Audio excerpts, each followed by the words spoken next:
Okay. And I'm so sick of people. Oh, I get the Crunchwrap Supreme.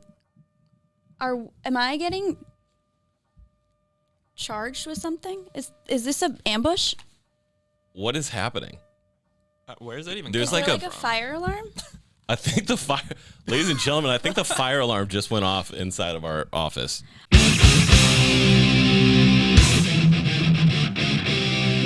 Wake it up, ladies and gentlemen. Welcome to the Marky P Show. I have a very fun guest. She is one of my podcast sisters, Tracy. She is from 30 Flirty Surviving. That's right. I nailed it. You did. You guys can't even do your own intro.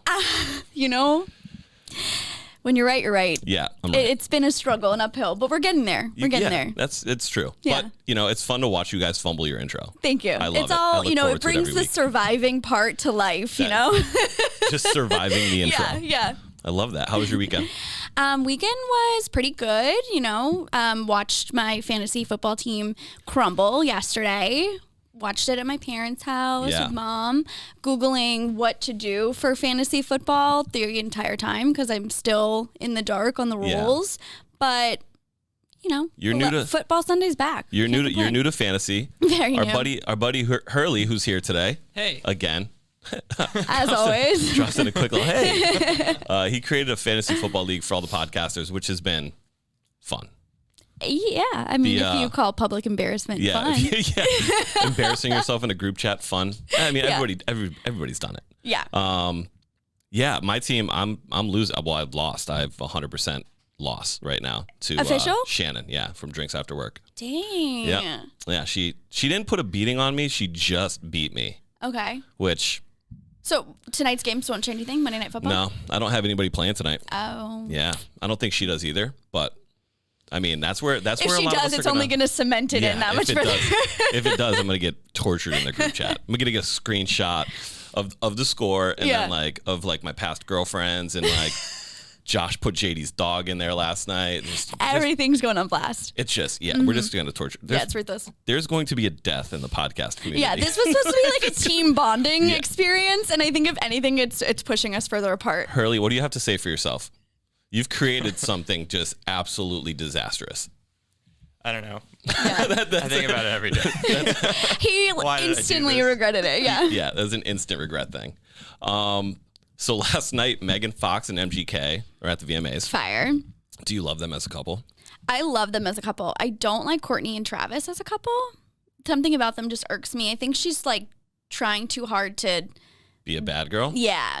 It doesn't seem authentic to me. But MGK and Megan Fox. You're just here for it. Here for it all day long. Did you see her dress? I did. It was see-through. I couldn't see. You couldn't see the dress, actually. Yeah, you can't see the dress. What was of her dress? Yeah, it was just a thong.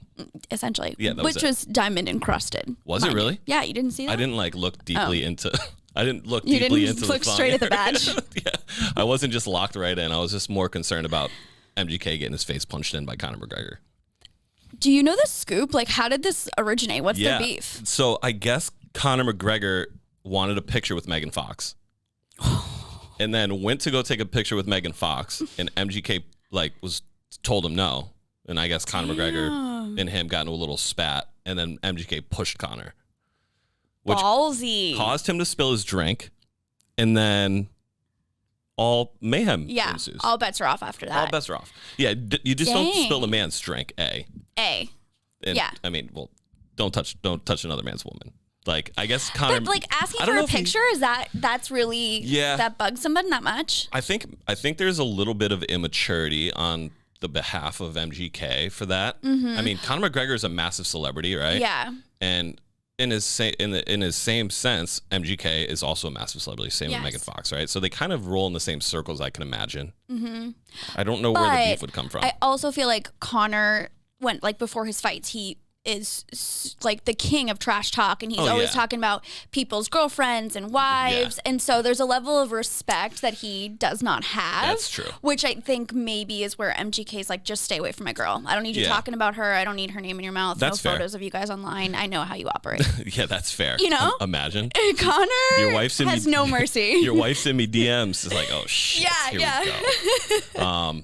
Yeah, I was a huge, and I still am a Conor McGregor fan. I think he's a great fighter. I think his last fight, the trash talk, was a bit too personal. Wait. He crossed the line, I think. You crossed the line. Yeah, and he was a sore loser. And he was a sore loser with Such a broken ankle. I mean, Yeah. he's gonna find me. He's gonna probably kick through this door right now, and I'm gonna get MGK punched in the face. No way. We won't allow it. His red suit was sick though.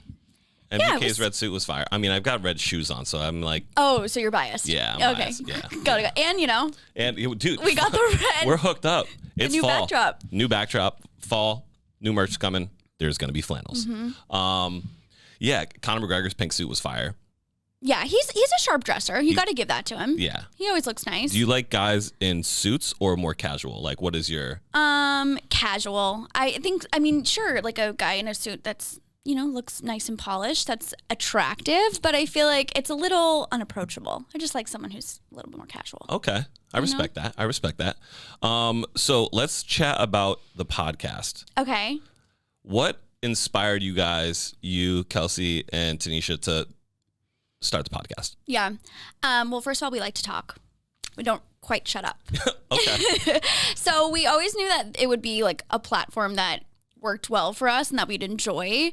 But the creation of it really came from the fact that the three of us are completely different. Like just all of our personalities and also where we're at in our lives. Kelsey's been in a long-term serious relationship, lives with her boyfriend. Tanisha was in a brand new relationship. I've been single. Our career paths have been different. You're just sprinting around the seaport. Yeah. You're just at Cisco Brewers 4 nights a week. Exactly. Okay. Yeah. That's fair. You know me so well. Yeah, no, I see you in there when I walk by. Yeah.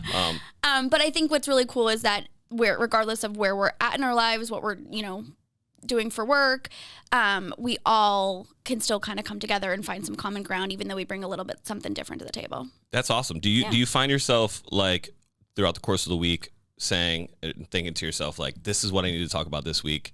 This is the situation. This is like an approachable conversation that needs to happen. Like you're big into astrology. But like that right now seems to be the biggest thing on dating apps. It's like, I will not date a Scorpio. It's like, I know. I am a Libra. You're like, you're already calling yourself out. Yeah, I already called myself out. Like, Scorpios are undateable. But do you find topics? How do you go about finding topics for your show that are relatable to your? I think the beauty of it, to be honest with you, is that we're just being ourselves. I'm not thinking, I think that people are going to love this. We should definitely talk about it. Like we've loved astrology for years and years. And so it was important to us. And we just say what we know and we talk about the things that we're interested in and then hope that sticks. And I think that realness and being like just genuine and things that we enjoy is seen through. Right. And then that's how people end up getting kind of, engaged. Right. That's cool. I mean, you guys, I know a lot more about myself than I ever wish I did. I think Hurley too. You guys are a match, right? You did a not according to Hurley. You took it upon yourself to create what would you call it? Like a podcast dating via their signs. Yes, we created a compatibility chart sort of thing. So we did some market research and figured out which sign each of our podcasters and our video guys were, and we tried to, just for fun, make some couples and do a little matchmaking based on that. So it was fun. I mean, I think it was probably less for the audience, but more just like for the team here. Like we enjoyed it. I'm sure they were a little confused at home, but it was so fun for us to do. Yeah. And for those that don't know, Hurley and Tracy, they love each other. They are deeply, deeply, madly in love with one another. Ooh, he just winked at me. He gave a wink. I think things are moving in the right direction. I think so. I think we're setting this thing up right now. So I put up a picture of you and I on Instagram. We were supposed to do this show a couple weeks ago. What happened? I got hot sauce in my eye. My right eye. You had a jalapeno popper for an eyeball. Yeah, I had a literal jalapeno popper eyeball. It was bad. I don't know how bad it got until like I was rubbing it and I was like, I couldn't see out of it. And I was just like, well, how am I going to shoot a podcast with one eye? Like, do I just eye patch it? You should have just left your sunglasses on. Imagine I would just be a gigantic douche if I left my sunglasses on for a podcast. Well, you were so funny because you're really good about like following up with people, making sure everything's still confirmed. You're good with your schedule and communicating with your guests. And so you had been making sure I'm available, no changes. And then even the day of, you were like, I think we just need to push it back, like 45 minutes. Give me another hour. You're thinking it's going to go down. And then finally you're like, there's just no way. I was icing my eyeball on my couch. I'm like, this one's leaking hot sauce and the other one's leaking actual tears because I'm sad that I'm going to miss a podcast. Like, yeah, I was in rough shape. I was in rough shape. Yeah, so we need to keep the hot sauce away from you. Yeah, I did. I ate vanilla ice cream last night and just cuddled in my own bed. I didn't do a thing that would cause any bodily harm to myself. Thank you so much. So that we could do the show today. I appreciate you. So I put up a post a couple weeks ago, just asking people to send in questions for you. Okay. And all of them are about dicks. How do you feel? Terrified. You're good. Okay. Okay. Yeah. It's 7. I have 2,000 Instagram followers, and 1,000 of them are dick questions. Stop. No, just kidding. Okay. All right. So you ready? We're gonna dive into these. Okay, let's do it. How much do first impressions matter? And what type of rating? Like on a scale of 1 to 10, or like just in general? I don't know. That's what the question said. So I think I would go with when you go to first meet somebody. Say, do you use dating apps? No. You don't. Okay. So how do you meet people first? And I don't. That's why I'm single. Fair enough. Okay, so if you were to be out at a bar and somebody was to approach you and try to have a conversation with you and try to get to know you, that would be their first impression. Yep. Okay. What would be your ideal like situation, and what would your impression be of that? I guess I get what you're saying. I guess I want a man who's confident. Like, I don't want you to send a drink from across the way and then like put it on me to have to come and go over and say thank you or approach you. I feel that's my move. Yeah, I think that's a little. I'm kidding. I was like, if you're gonna make a move on a girl, like I think you should have the confidence to come over and approach me, and don't like put your toes in the water and then expect me to meet you the rest of the way. So like that confidence, but also like coming over, I think if you're going to just use like a pickup line, or you're going to try to like sweet talk me right away, gives me red flags. Yeah, you just like turned off immediately. Yeah, like I don't want you to come over with game. Like I want you to just be genuine, like introduce yourself. That's going to go a lot further for me than something that seems like calculated or you've used this before, you know? Okay. You just see right through the bullshit. Yeah, and like don't try to tell me, oh, I saw you from across the room and I just had to come over. Like gag me. No. No. Just be normal. Gag me. Just hit me over the head. Yeah. That's a great answer. I like that. What do you value most in a relationship? Trust, I think, is the most important thing in a relationship. And I think you get it through so many different ways, right? Like loyalty and communication. For me, the biggest thing is someone who follows through on their word. The biggest thing is someone who says they're going to do something and does it. So that's how I trust people. If you don't just talk about it, but you be about it. Yeah. Okay. Yeah. I like that's that. For me, the biggest thing. Look at this.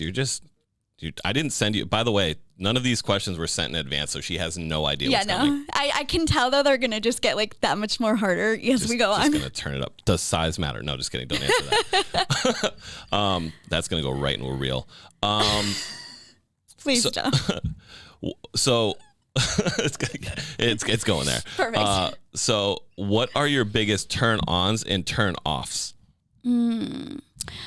So I would say in the same vein of like people who follow through on your word, my biggest turn off is definitely someone who's flaky or someone who's indecisive. If you kind of like say one thing and you do another, or you don't show consistency, that for me is a huge turn off. Okay. I like people who like are pretty decisive and make up their mind. So a turn on, I mean like same thing, right? Like I like someone who follows through with their word, but I also like people who are really ambitious and show me that they have more going on in their life outside of me. Like I want you to have goals and your own life. Yeah. Like I need you to have your own world, and I can't like be the cool. only thing, you know? Are you the girl that's gonna drive your boyfriend to the bar and drop him off and be like, see you in a couple hours, bro? Honestly, no. I was like, if she says yes here, like we're there's like good shape. My listeners are gonna be like, okay, we got this. We found Why am I driving him to the bar? Why can't he get himself there? Well, because you're his girlfriend. So like, what if your boyfriend's like if he was gonna like couldn't drive home, like Yeah, I'd pick like- him up for sure. Like, hey, I'm going to go turn up tonight. Oh yeah, I please need you get to out of my pick me hair. up. Leave me alone. Okay. Yeah, I like my me time. That's perfect. Yeah, See? no, please go out. Just please leave me alone. Yeah. Okay. Driving there and picking up, though.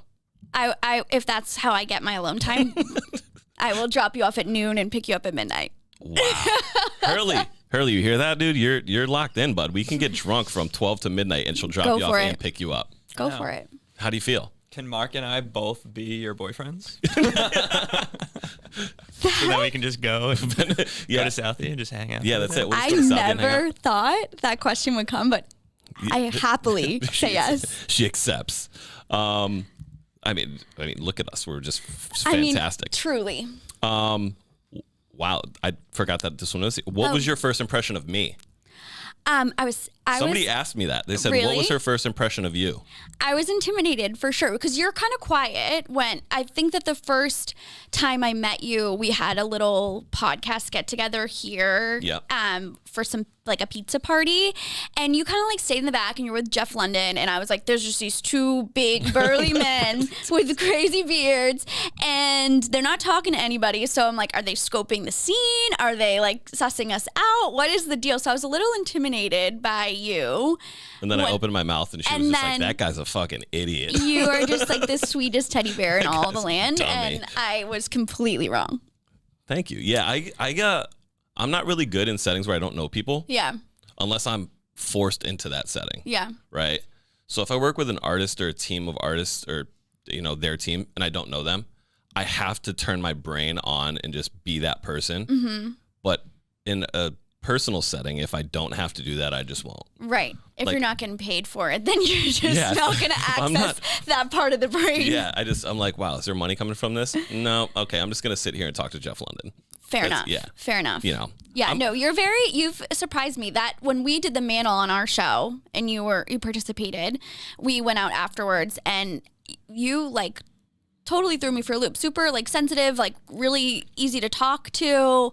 I would not expect it. I thought you'd be a lot more like short and just matter of fact. And you're aggressive because I have a giant beard. Yeah. And like, get this guy off of my table. Like, get him out of here. Yeah, that was fun. We have to have another one of those mixers, Hurley. Definitely. I just need an excuse to have Hurley get me drunk. I literally just recommended it tonight. Yeah, I know. Let's go. Yeah. Yeah, Maybe you weren't here. Let's just go in like 3 hours and just date. Funny that it was recommended before I showed up today. Date. Yeah. I don't think you're invited. Can you drive us there? Yes, I'm just the Uber driver. I love that.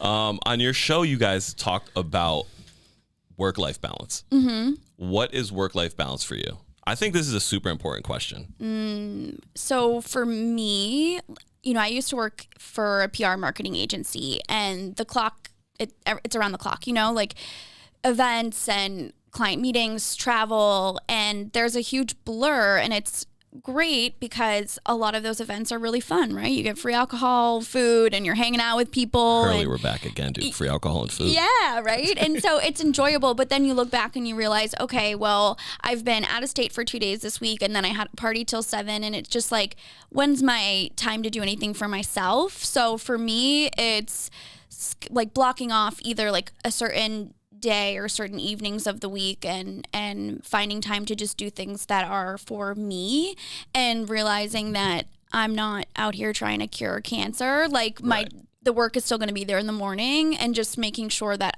I'm not giving too much because work isn't the only thing in life. It's important, and it's something that I think we're all like really passionate about, but there's more to it than that. Did you find yourself figuring this out over the course of the pandemic, or was this something that you've thought of pre-pandemic and tried to impart into your life and just weren't able to do it until then? Or when did your real work-life balance thing come to be? I think you're right. I think that it's something I've thought about pre-pandemic, but something I've been able to institute since COVID's happened. Like the commute for me was a big thing. Working in Boston, but I live in the South Shore. Like that's 3 hours of my day that I was spending just in a car, for an hour and a half each way by the time you like get there, park, everything. So yeah, like now I could get up and go to the gym in the morning, which I would have been in the car that time. Or like I can start dinner and eat at a normal hour because I'm not driving. And those small changes that I could do initially then finally made me realize like you should take your lunch break. You don't need to answer your emails on the weekend. And it kind of opened my mind. Yeah. I've essentially, I have like 2 days off a week. Okay. Other than that, I'm doing so well. They're like weird days. It's like a Sunday you don't and get a like Tuesday. a weekend. I don't get like a weekend. Dude, she just firing shots at me in my own show, Hurley. Jeez, that's it. First time on, last time on. That's Hurley's surprise face over there. You be like that. Hurley's like, wow, I deal with this weekly. This is great. So my days off vary. I don't really get 2 days off in a row. So I get a Sunday and a Tuesday. Okay. And Tuesday is a work day for people. Yes, it is. So I get very antsy about checking my emails because we have shows that happen Thursday, Friday, Saturday, Sunday, sometimes on Wednesdays, but I don't want to get behind in work because I'm missing like an actual work day as opposed to a weekend day. Yeah. So I just find myself being on my couch and like looking at an email and being like, oh, okay, I should probably send this. But like, if you don't have anything on Wednesdays, then why don't you make a commitment to yourself to just make sure you check first thing Wednesday your emails, because there's no show that night. So like there's no fire to be put out for the same day. You have 24 hours to fix whatever possibly could have came in on Tuesday. This is why I had you on today. Help me with my work. Help me with my life. Help me with my work-life balance. No, you need to just take a day. I used to just be a workaholic. Like, okay. I don't think that I've taken a vacation in maybe like well over 5 years. Yeah, not kidding. That's not a joke. That's like I so like to say things for bad. jokes, but that's not a joke. But I also really love what I do. So like getting away from it, like I miss it. You know, so, and now like post pandemic, I don't necessarily miss it when I have those days off, but I like enjoy it more, you know, having those 2 days off and going back to work and being like, let's fucking hit this thing again. Yeah. You know? Well, I think there's a difference. Like, you know, I think America has this like whole hustle culture that we're defined by how hard we work and how much time we put into our jobs. Right. But like at the end of the day, there's a lot more important things, right? For but sure. like if you're happy and you enjoy it, then and it's not causing you additional stress, then go for it. But like if you notice like it's controlling your every move and day to day, then you need to take a step back. Yeah, for sure. And that's what it was for me for a long time. So like now that I can notice it and really evaluate my time and understand that my time is worth more to me than anybody else, just completely changes your whole life. 100%. At the end of the day, a paycheck and job, they don't keep you warm at night. That's you got no, the heat does, but you need a job to pay for the heat. That's true. Back into some more IG questions. All right. What's the most romantic thing a boyfriend's ever done for you? She's like nothing. She's like the dishes. Yeah, like what? Wow. No, I'm sure there's something. I just don't know. Hurley, what's the most romantic thing you've ever done for a girl? Oh boy. Yeah, me too. I do like the way that I asked Wow, he's quick. my respective others to junior prom and prom. Okay. What'd you do? Junior prom, I used to make these like piano covers, just playing piano. You're so talented. Can you imagine? I used to post the videos on Facebook or YouTube. And then for this one, I like took her out to dinner and I was like, hey, I posted a new video. Like, check it out. And I showed her the video and I like at the end of it, I kind of like crescendo up the keys a little bit. And I had my mom like film this one and she like, I had like taped on each key. It said like Hannah Cotillion, which is what we called it, junior prom. And then prom, Hannah, what the fuck is wrong with you? Why aren't you dating this guy? We never dated. She was just a good friend of mine. Idiot. Well, she should be. And then senior year This for guy's prom, a gangster. I know. me and my girlfriend at the time used to like exchange CDs, like burn CDs with music on it. So I made her one, and like the title of every song, I like wrote out the track list, like spelt out like the first letter in each song, spelt out Andrea Prom. So that's what You are an absolute legend, dude. I So pride you myself on those peaked in 2 prom. moments. You peaked And then, at prom. since then, I've been single. So That's amazing. Where do you go from there, bro? I know. Like, what? I gave a girl like a carnation once in high school, and I thought I was fucking awesome. I was like, here's a carnation. I bought it for $1. Like, here you go. $1. You're cute. I bought it from like, I don't know, like one of those little fairs. That's wild. Wow. That's what you have to look forward to for your future. He's going to be writing piano stuff down. He actually has already done one cover request that I asked him for. So I did. He ripped a bunch of covers that day. He was just taking cover requests from people, and it was incredible. But I started that. You did start that. Yeah. You did. She did. Because I want to support my man's music career. I want to support my man. Oh, and a kiss blow. I love this. I don't like what. I don't really know. I'm not like, I don't like romance. It makes me feel uncomfortable. Okay. Like, I just think like things. That's very not girly. Yeah. It just feels like, I feel like it always feels forced. Like, for me, it's just the little things. Like, one time, this is going to sound so stupid. Boy, I love this. I love when people laugh before they tell a story because something absolutely crazy is about to happen. No, I feel like this says a lot about me and who I am. But like, I don't really like big gestures. It just makes me feel cringy. But like little things, like my favorite fast food is Taco Bell. Okay, my favorite fast food. It's so underrated. Great fast food. Excellent. And this one time I was dating this guy and we lived in LA, but I was home in Boston for like 2 weeks visiting my family. And when he picked me up from the airport, which also, number one, people don't go to LAX if they don't have to. So picking up from the airport is a huge thing. But he had Taco Bell. It was like a late flight and it was a long flight. So he had Taco Bell sitting in the car for me. Aww. And that just melted my heart. Aww. So little things like that. Like just being thoughtful and like, I don't know, just remembering things I say. He melted your heart and they gave you diarrhea in the same car ride. That is so adorable. No, this immune system, it's built on Taco Bell. It does not. Taco Bell is supposedly the healthiest fast food chain. I saw that. They have like grade A. They have like grade A beef, which is also what I call myself. Yeah, I saw that. I saw that in like an article one day that they had incredible ratings for their food, which is wild because it's just like slop into a. I love Taco Bell. Don't get me wrong. Listen, it's not about the presentation. It's about how it goes down and the way Taco Bell goes down. What's your Taco Bell order? Well. Oh, she's got. Oh, no boy. Okay, we're gonna start off. This is a Monday. Like, what do you order from Taco Bell on a Monday? Same thing I would order any other day of the week, which is, I want one cheesy gordita crunch. Okay. One chicken chalupa, and I want a side of Fiesta potatoes. Okay. And I'm so sick of people. Oh, I get the Crunchwrap Supreme. Am I getting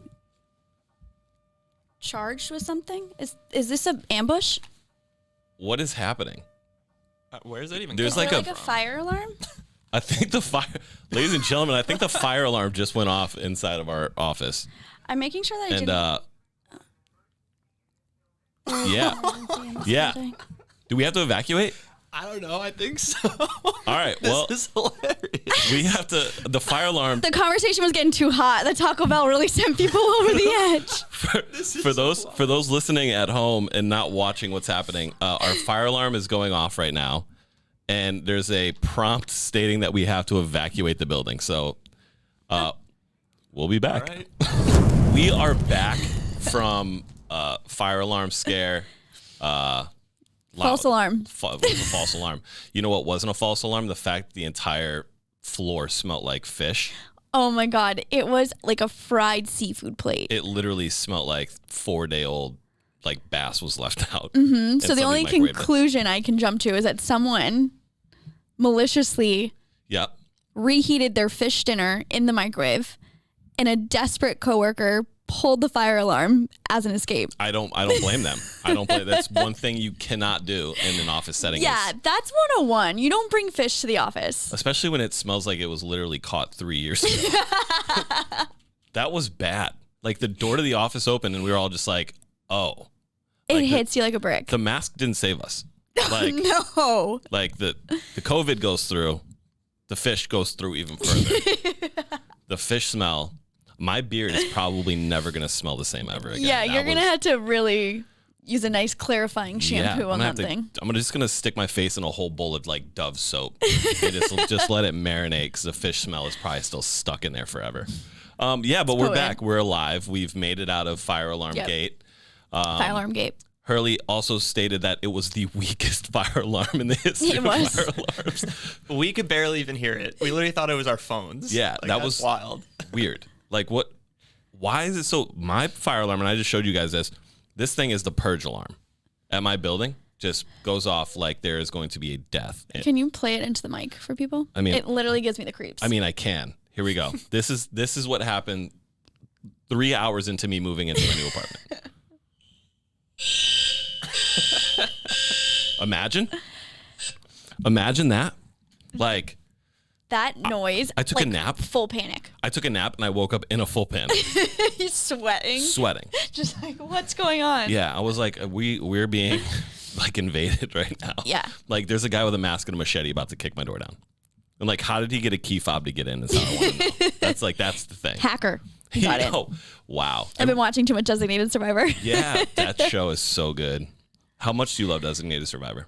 11 out of 10. There's so good. So many good Netflix shows. Yeah. Designated Survivor is one of those shows, and I talked about it on this show. You have? Yeah. Oh. Yeah. I knew that. I mean, actually, I've watched every single episode. You've watched every single episode, haven't you? Yeah, and you're going to buy the merch. What's up? That's right. Yeah, Designated Survivor is great. Why they stopped it? No idea.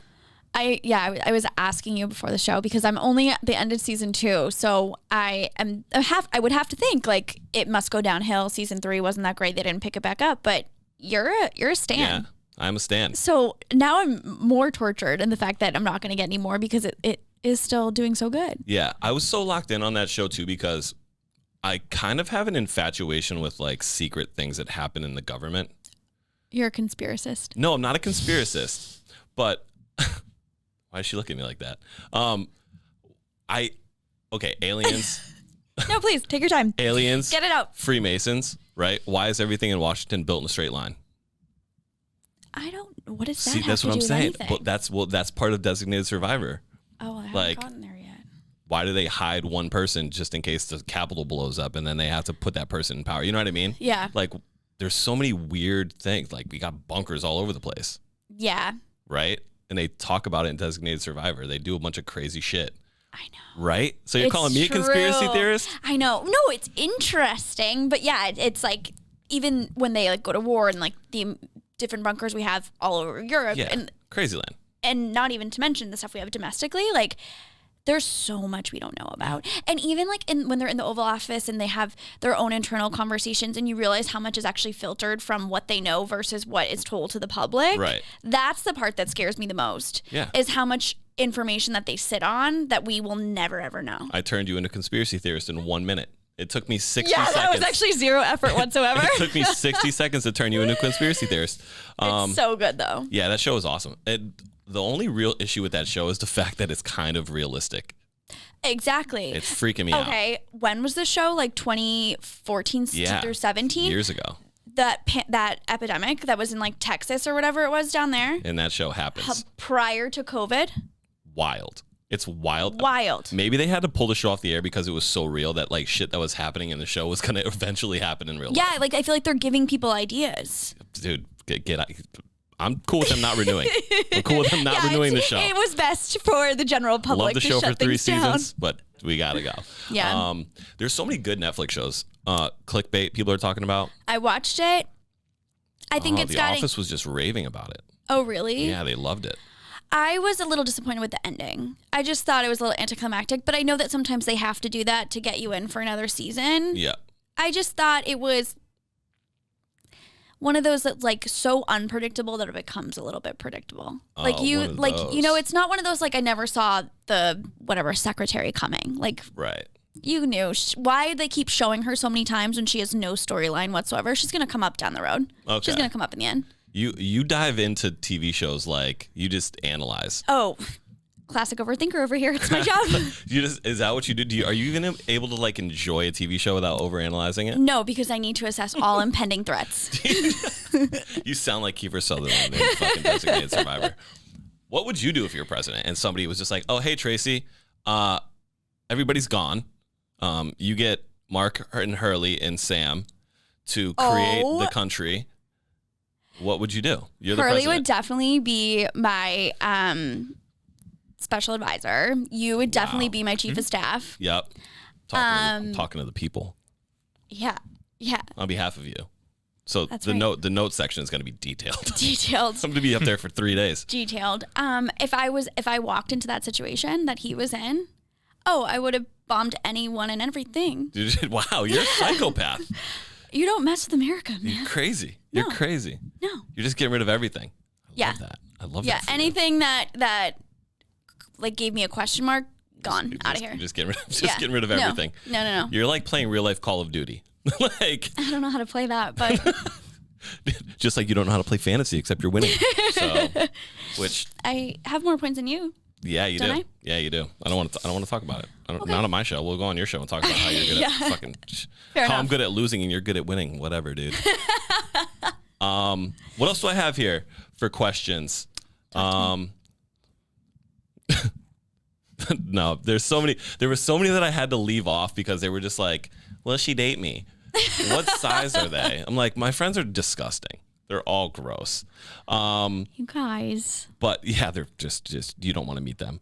I guess the last question I'll ask here is, how much thought do you put into your boyfriend's previous relationships? That is a really good question. That was sent to me by a girl. Whoa. I think that's a really good question because when I was younger, I probably put a lot of thought into comparing myself to previous relationships that he's had. Like, I would want to know how similar she is to me, how different, why they dated, why they broke up, what happened. Like, I would want to know everything. But the older that I get, it's like the past is the past. I just want to leave it be. Like, if there was something that maybe was super important to his life now that had happened during that relationship, maybe I'd have like interest in that. But I think you only do yourself a disservice if you're going to just focus so hard on like it's done for a reason, right? You know, just like let it go, let it be. That's so true. I try not to focus. Try not to. Try not to. Try not to. I see the look she just gave me. She said, "Try not to." I mean, curiosity killed the cat. You know, yeah, that's a fact. That's a fact. Not too much time. That is all that I have for Instagram questions. Wow, that was actually right. Not as tame. brutal as I thought it would be. No, that was You've good. done a lot. You did a lot of filtering. Yes, so I appreciate that. Filtering. Last but not least, does size matter? 3, 2, 1. Yes. Ladies and gentlemen, that is it for this week's episode of the Marky P Show. Thank you, Tracy, for being here. Thanks Always. for having Thank you, me. Hurley. Like, subscribe, do the thing. Tell them where to find you if all my creepy followers also come find you on Instagram. You can follow us at 30 Flirty Surviving Podcast on Instagram. Love it. And until next week, peace. Peace.